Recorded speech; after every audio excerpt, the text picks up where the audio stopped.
You're listening to the Cricket Podcast.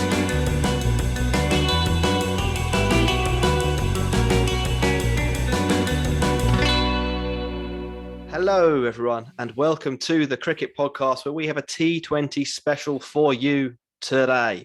Firstly, we're going to talk about England in the West Indies, the most relevant, exciting cricket matches of all time. England got smashed, then they smashed the West Indies, but then they felt like maybe they smashed them too hard, so they let the West Indies only lose by one run. We'll talk about how and why, etc., etc. And we're finally going to get round to the IPL retentions list. We're going to do a game of winners and losers. I've picked 5 winners. I've picked 5 losers. I'm going to run them past you two and see whether you agree. Before we get to all of that, though, we do messages, don't we? First message is that my name is Jack Hope. I'm with Ross Legg and Max Rowe-Brown. Next voice you hear will be Ross with the messages. Yep, indeed. It's obviously been a little bit of a while since you've done that, Jack. But it's follow us at the Cricket Pod on Twitter and Instagram. And you should also know that if you're watching this on YouTube, that you should like this video, you should subscribe to our channel because we're on the road to 10K. We need 600 more people for 10,000 people. That's pretty good going for three random blokes talking about cricket. So continue to do that. And if you're listening to us on Spotify, they've got a new rating feature. We've got 146 ratings, 4.8 stars. Give us a 5-star, push us up the rankings. And also Patreon. We have worked tirelessly to change what we've done on Patreon. We've now got a Discord channel. We've got IPL data on there. We've got all kinds of stuff, which is definitely bonus worth shows. Yeah, extra bonus show shows. a month, Q&As with us, where we'll hear your voice. It's exciting. Patreon.com/the Cricket Pod. Max, your turn to speak. Hello. I think we're going to talk about England v West Indies. Yeah, I don't know. Do we need to summarise both the games or what? We normally I could do one very quick summary of both, maybe. Yeah, do that, please. Right. Yeah. Okay. So, England very quickly ended up in the West Indies, playing on Saturday night, not long after the Ashes was actually over. It came along so quickly, it caught us all by surprise. Ross, Jack, and myself were actually at the pub for Ross's birthday, so that was a good thing for us because we avoided having to sit through England being befuddled by a slightly difficult pitch where West Indies took all of the pace off and had England about 5 wickets down after about 20 runs, and it was a massive disaster. England crawled their way to 100, and the West Indies very promptly knocked all of those runs off for the loss of just 1 wicket. A pretty chastening start to the series, and probably not the way Sam Billings wanted to welcome his 5 million mile round trip that he had to take to get there. And then England came roaring back in the second game, batting first again. This time they managed to get to grips with the pitch. Started a bit slowly, then Jason Roy kicked on by taking about 28 runs, was it, off one Fabian Allen over. Helped England to a pretty good target of 171 for 8. And then England, as you said, Jack, battered the West Indies for the large majority of the innings until, for some reason, they decided that they weren't going to bother trying to finish the game and almost lost with 30 runs needed off the final over. That was a cracking effort. It was one of the biggest 38 over batterings you'll see in T20 cricket. It was not a contest whatsoever. And then it ended up being a 1-run margin of victory. So if you just saw that, you'd be like Thriller. 2 of the, I don't know if I'm going to say worst. Yeah, I'm going to say worst cricket matches of all time. They mean nothing. The players are B team from an England point of view. The pitch is iffy. They've both been pretty one-sided. They're my talking points. Does anyone do something positive? Because that's all I can muster. My first note here is that I reckon it's a terrible joke, but I'm going to say it anyway because I've not done this in a while. Is that Max? Who do you think the person? Actually, I've written this terribly. Absolutely written this terribly. Wow. Right. Who hates Sam Billings the most? I don't know, Ross. Who hates Sam Billings the most? It's Greta Thunberg because of his global footprint, because of all the travelling he's had to do. It's not really a joke. Shocking. Which But he comedy did school did choose- you go to? He did choose to. Well, he didn't choose, but he did drive 500 miles instead of flying across Australia. So he's got a bit of carbon credit in the bank, hasn't he? No, it was yeah. Just to your point, coming all that way and then unfortunately succumbing to what they're not great games, Jack, but it's still T20 cricket's good fun, and I think it's quite entertaining. Like I watched the one on Sunday and actually really enjoyed it. So the hitting in that was pretty spectacular. You saw the best of kind of both teams and also the worst of both teams. So it's not too bad. I don't I don't think. know. For me, I don't really understand why you do something that is completely meaningless. Well, we do a cricket podcast. No, I know, but like sometimes it feels relevant, doesn't it? People, listen to it and give us feedback, and it affects people's life, and hopefully improves their lives, or at least gives them a kind of a something of a conduit to blow off some steam when England fail again. But I just don't understand why these matches are happening. Well, it's relevant for the West Indies, isn't it? Okay. You know, they're putting out match. they're putting out an actual side. They get a chance to play some T20 cricket against. It might be England's B team, but it's still got quite a lot of England's. Well, it's not completely England's B team, is it? It's got Jason Roy and Adil Rashid and Moeen Ali in there. It's still a reasonably competent outfit, and they had an absolutely torrid World Cup, which everyone backed them, and they were a disaster. So they've got some work to do in the T20 front, and it's a good opportunity for them to put that behind them and try and start afresh. So I think it probably actually means something to the West Indies from their point of view. But here's my thing here, though: is that's not what the CPL is for? We've got the CPL, we've got the IPL, we've got the 100, we've got the Big Bash.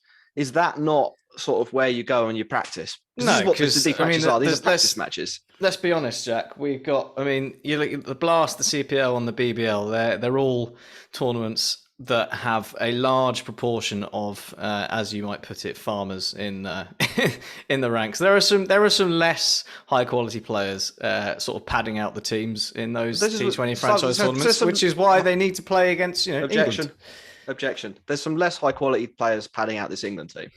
Yeah, but we also you kind of have such a short-term memory, right? Like West Indies came over to England when the pandemic had struck and it was going to decimate kind of ECB's and Tom Harrison's bonus, and we've now had to repay the favour.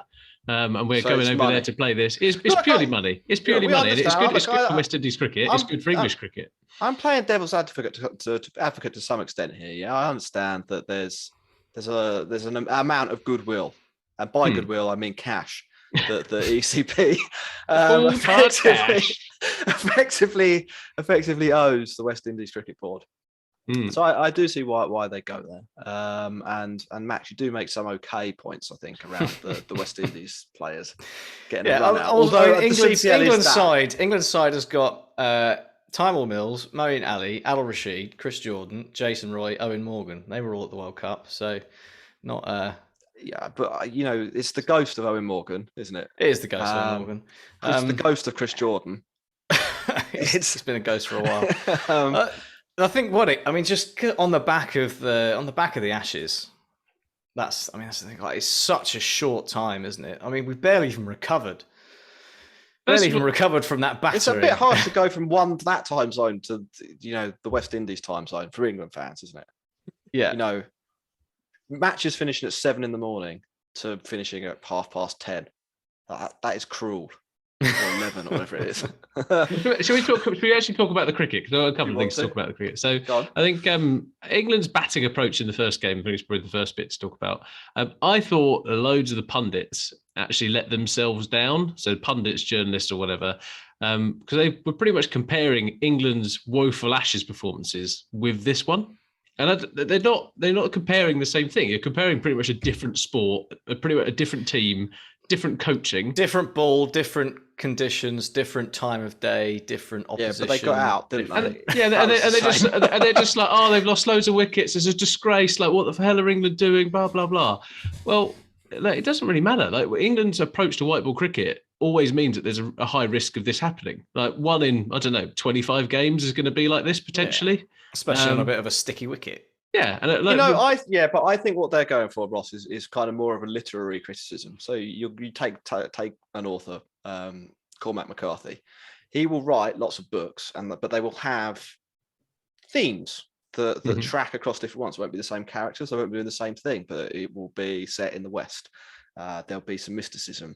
the style of writing will be the same. That is what they're going for here. They're saying, England, the author, they did the Ashes and then they carried on with the West Indies, and we don't like either of them. Can you please change this? They wrote a novel. It was shit. They've come back with some short stories. They're also shit. Yeah. I just think it's a bit lazy. Because I saw the highlights. This is really the only cricket I saw of both of these games, and I'll be honest. You can't say I don't practice what I preach. I thought England, the way they got out was sort of fine for T20. Sometimes you just get out hitting the ball straight to cover. It wasn't. They did dig in a bit eventually, but the way they were actually out, it was sort of like, he's just trying to hit that for 4 and he's got caught. It happens. Yeah, literally. So the same thing that they celebrate, and they're like, England have won the World Cup by the barest of margin, all that kind of shit. I don't think that guy was celebrating. Oh, you know what I mean. But all the celebrations off the back of that, it was built on the back of this kind of approach. So I think people need to wind their neck in a little bit on that. All right. Bowling strategy-wise, Max, or Jack, you raised around Chris Jordan. We've said since we started this podcast, we're not too sure on his ability to bowl at the death, but are we right? I think we are right. I think it's just he's very average. So he has good days and bad days. It's not. Yeah. The thing is, he bowls at the most volatile point. So when it goes bad, it just looks really, really horrific. I don't think he's necessarily any worse than any of the other English options anyway. Sometimes Ty Mills probably better than him, but sometimes Chris Jordan's unbelievable at nailing Yorkers, but when the wheels come off, they proper come off. That's the problem. It's also a difficult thing to do, right? Bowl Yorkers at the death, as you say, in a volatile time. But we do seem to struggle with that bit. I mean, Morgan in his recent passes, we've gone to Chris Wokes in kind of that bit where the ball's not swinging, he's just cannon fodder. We just don't seem to have adapted our approach to that part. We've got so much of it right. It just feels at the end, Max, we kind of let ourselves down a little bit. Well, I mean, Tamil Mills was in there to be a death bowler, wasn't he? And obviously, he wasn't playing in that second game, and in the first game, there wasn't really much death bowling to be done, so it's kind of irrelevant. But you saw in the World Cup when England lost Tamil Mills, they sort of lost that ability to actually try and keep it tight at the end. So I think that is a problem. There's obviously need to find someone to do it. They've tried Tom Curran doing it, we know that doesn't work. So yeah, there's a skill set there that needs to be addressed, but also there was a mindset in that second game, aside from whether or not you think England have got the players to bowl it to the death or they need to work on it. They obviously didn't care. The game was over and they were just fucking slapping it. Thing. They were slapping it in the slot and was just all I need to do is just bowl legal deliveries and we're fine. And in the end, Saqib Mahmood nearly didn't bowl enough legal deliveries and actually almost lost it. But there was a lack of care, I think. Yeah, so I think what we're saying is people need to chill out. The two West Indians were good though, weren't they? It's a relevant cricket. Yeah. But Jason Holder bowled really well in the first game. I think we should say that. He's actually transformed himself into a pretty handy T20 player. Sure, somebody will shell out some loot for him at the IPL auction coming up. And then the two batters, Hosein and Shepherd.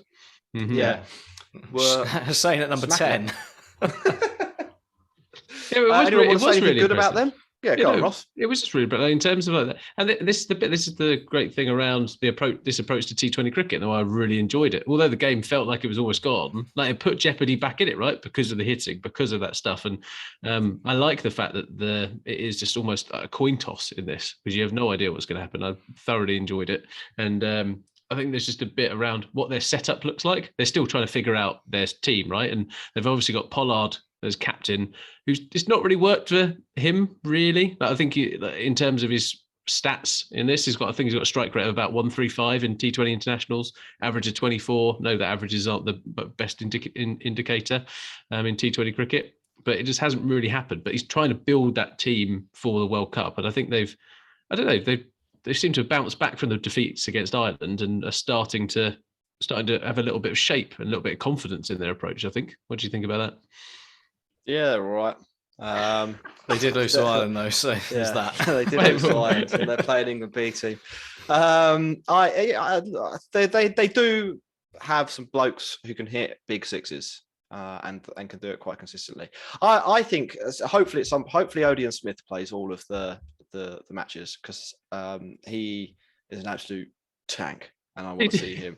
He has hit some of the like cleanest sixes. He hits. So I watched the Ireland. I actually watched some of the Ireland games. He hit a 6 onto Sheldon Cottrell's Land Rover. It was amazing. I want to see more of that. Basically, Love it. Right, there's 3 more matches. There's one tomorrow, Saturday, and then another one after that. What do we want to predict? Who will win, Ross? Yeah, fine. I reckon England will win. Scores? I think it'll be 3-2. 3-2, Maximus. Oh, he's taken 3-2 out of my. Yeah, it's the clever play, isn't it? Yeah. Well, let's say it's a 2-all draw, and one of them is going to be rained off. 4-1 West Indies. Oh, nice. Oh, bold. Nice. There we go. That's complete. Yeah. Look, they'll be fun. I actually probably will. I mean, I know that I was a bit negative about them, but I probably will watch the other ones. I've just had better things to do. I enjoyed settling down on a Sunday night, put the cricket on in the background. It's nice. It's nice. It's a lovely time for cricket time to be on, isn't it? 7 till is it 7 till 10 basically? Yeah, and it was a nice. That second game was nice moment for Reece Topley as well. You know, managing to get back in the side after injury problems. Get the Surrey digging. I mean, the run out was excellent. My favourite bit about the run out though was that it was OEW. Right. For anything else on this, we'll probably have another show or so at some point, won't we? On these matches. So are we good for now? Any final words? Any notes that you want to use? No. I think just what is the point in Liam Dawson? And I'm going to leave that one just hanging. That is a good question. You could probably do a whole series on that, couldn't we? The bench warmer from the last 3 World Cups has been like, I don't know what I'm supposed to be doing here. Yeah. He bowled 1 over, didn't he? Yeah. Didn't go that well. Right. If you're listening on the podcast, we're going to take a break and come back. If you're on YouTube, we'll be on another video. Goodbye.